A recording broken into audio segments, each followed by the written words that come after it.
Hello students, today in our 11th standard physics class, this is going to be the session number 4 and the lesson is kinematics, second unit. In this kinematics, today we are going to learn two important questions. First one is the kinematic equations of motion for constant acceleration.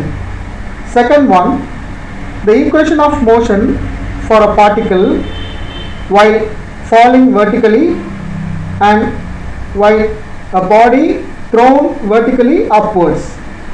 Let's move to the lesson.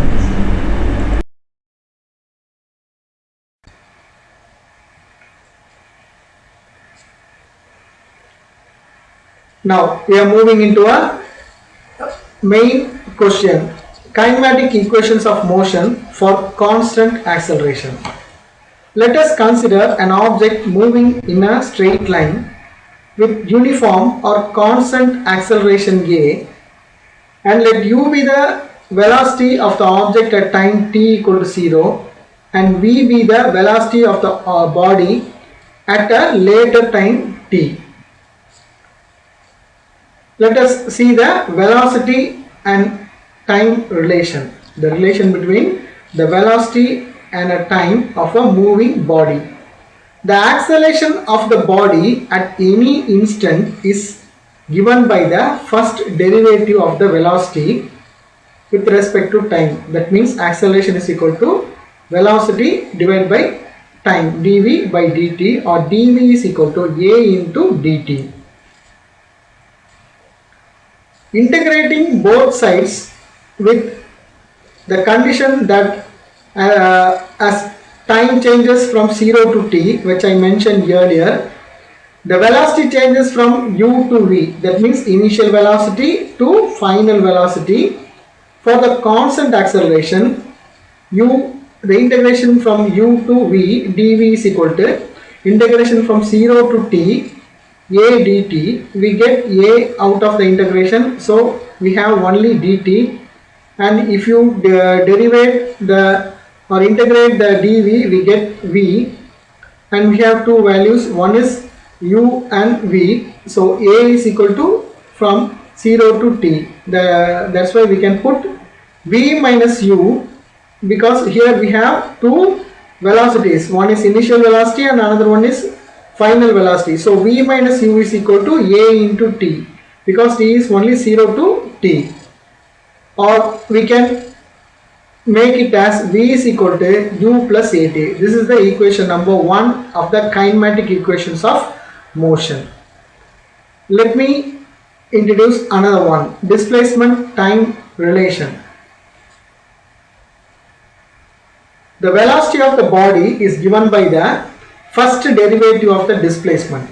Already in the velocity time relation we saw the acceleration of the body is given by the first derivative of the velocity. Here first derivative of the displacement with respect to time.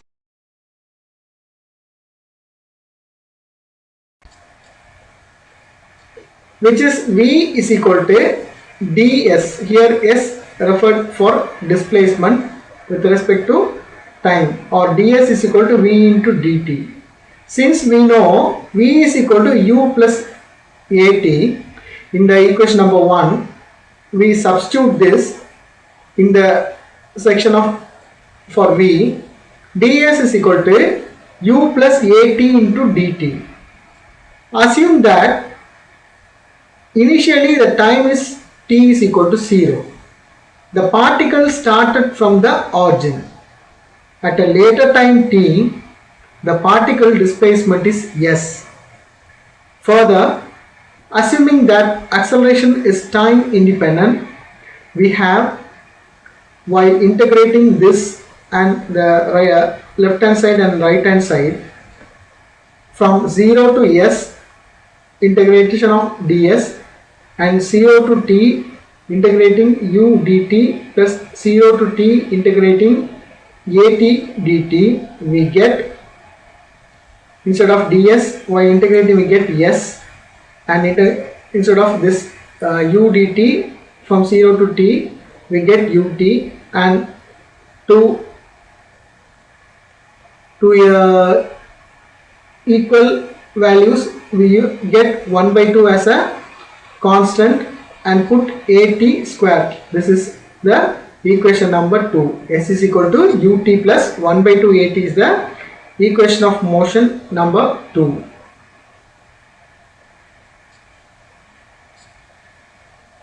Velocity displacement relation. The acceleration is given by the first derivative of velocity with respect to time. So, acceleration is equal to dv by dt, which is equal to, we separate the value dv as, this dv as dv by ds into ds by dt. If you cancel this ds and ds, then it will become dv by dt. Okay, can you understand? If you cancel this ds and ds, then it became dv by dt. So we take this dv by ds as it is, and instead of ds by dt, we put v from here. V is equal to ds by dt, we put v instead of this ds by dt. Since ds by dt is equal to v, where s is the displacement traversed. Now the equation is rewritten as a is equal to 1 by 2 dv square by ds. We square this v and v, so dv square by ds, or ds is equal to, we take this ds here and the a comes under this dv square. So ds is equal to 1 by 2 a into dv square. Integrating the above equation using the fact when the velocity changes from u2 to v2, displacement changes from 0 to s, we get integrating 0 to s is equal to integrating u to v, okay, initial to final, 1 by 2 a d into v square.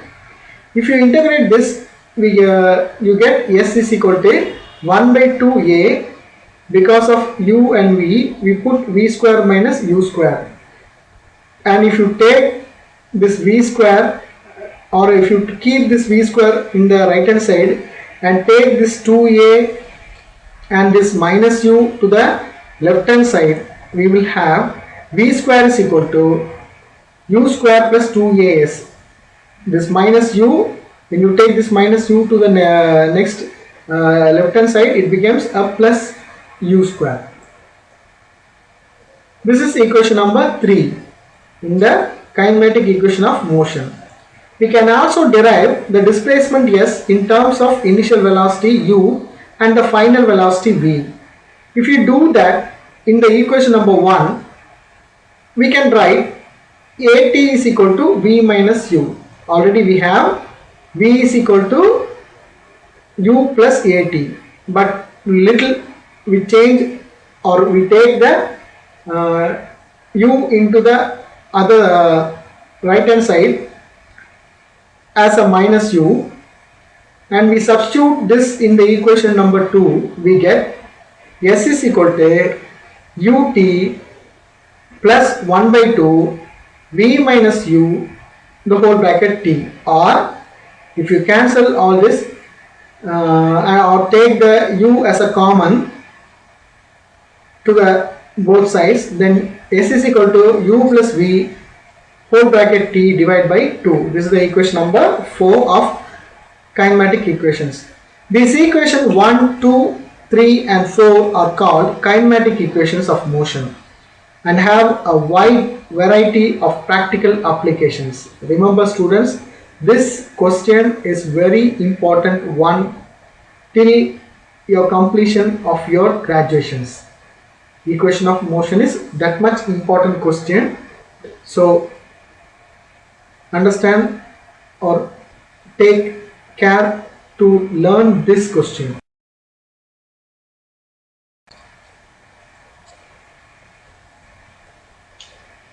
Altogether, let me give all the kinematic equation of motion are First one, V is equal to U plus AT, and second one, S is equal to UT plus 1 by 2 AT square. Third one, V square is equal to U square plus 2AS. And the fourth one, S is equal to U plus V whole bracket T divided by 2.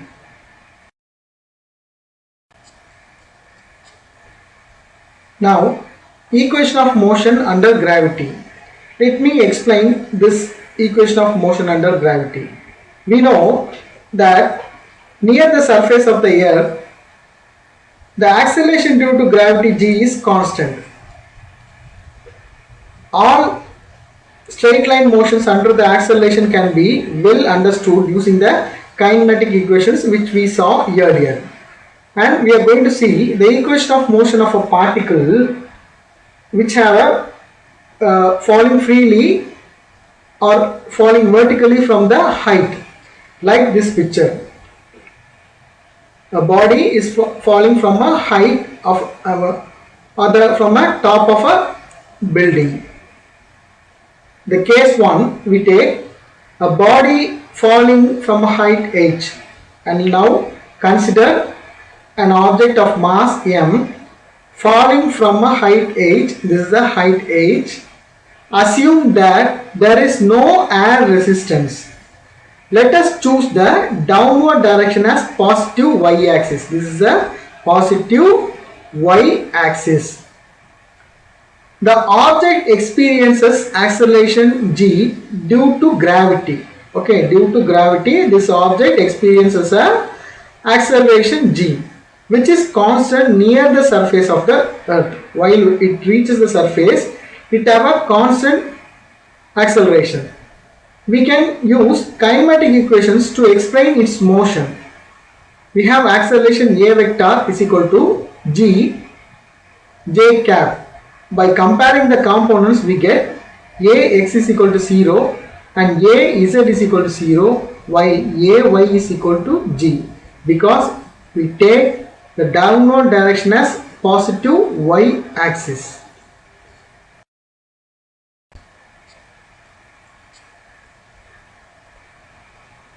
So another picture to explain you more.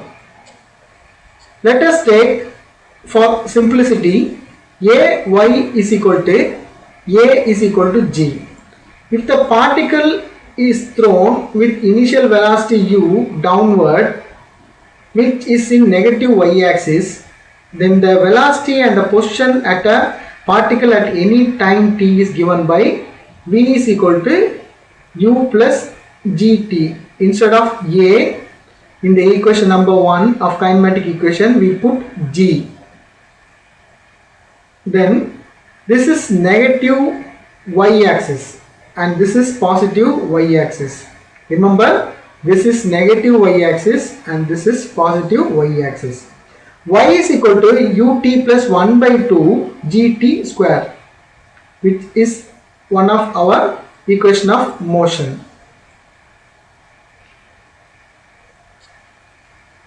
The square of the speed of a particle when it is at distance of y from the hilltop is v square is equal to u square plus 2gy. Instead of a we put g and s we put y.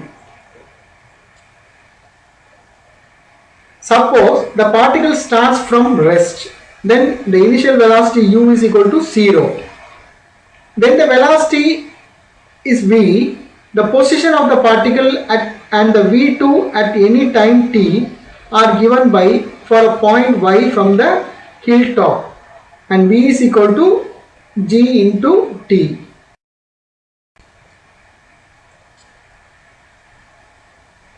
We know y is equal to 1 by 2 gt square. Okay, so v square is equal to 2gy. V square is equal to 2gy. This is equation number 5 and this is equation number 6.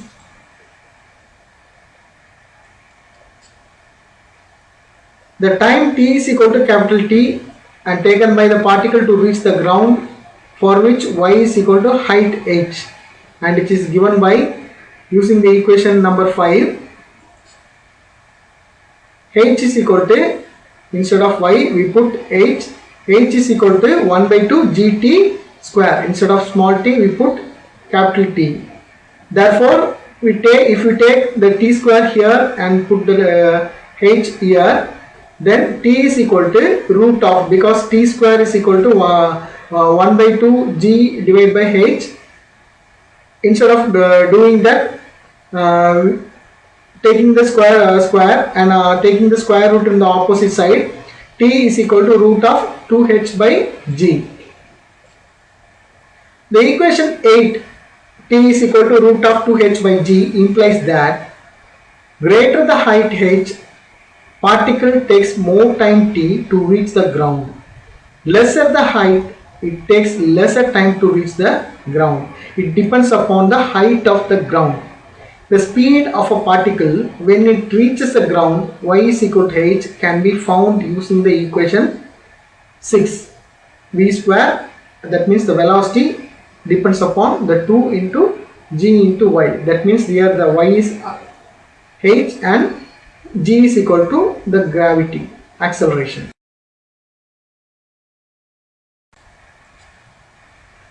So V ground is equal to 2gh. V ground is equal to root of 2gh. The above equation implies that the body falling from greater height h will have a higher velocity when it reaches the ground. That means if you fall down, if you try to jump from the top of a school or a college building, that means if you try to jump from a top of a mountain, then you will get higher velocity, so the damage will also be very high. The motion of a body falling towards the earth from a small altitude, that means h very much less than r, purely under the force of gravity, is called free fall. Here r, capital R, is the radius of the earth. If the h is lesser than r, then it is called as free fall. Okay, now let's move to the equation of motion of a particle using a body thrown vertically upwards. Usually the batsman in a cricket hits the ball vertically upwards. Consider an object of mass m thrown vertically upwards with the initial velocity u. Let us neglect the air friction here also.